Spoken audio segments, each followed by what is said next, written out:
You ask Tiger to solve. This deals with linear equations with one unknown. The final result is x equals -7. Let's solve it step by step. Group all x terms on the left side of the equation. Subtract 8x from both sides. Group like terms. Simplify the arithmetic. Group like terms.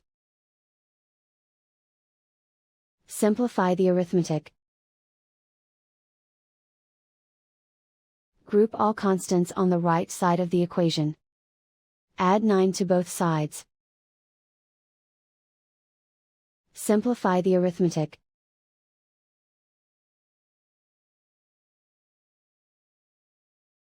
Isolate the x. Divide both sides by 4. Simplify the fraction. Find the greatest common factor of the numerator and denominator.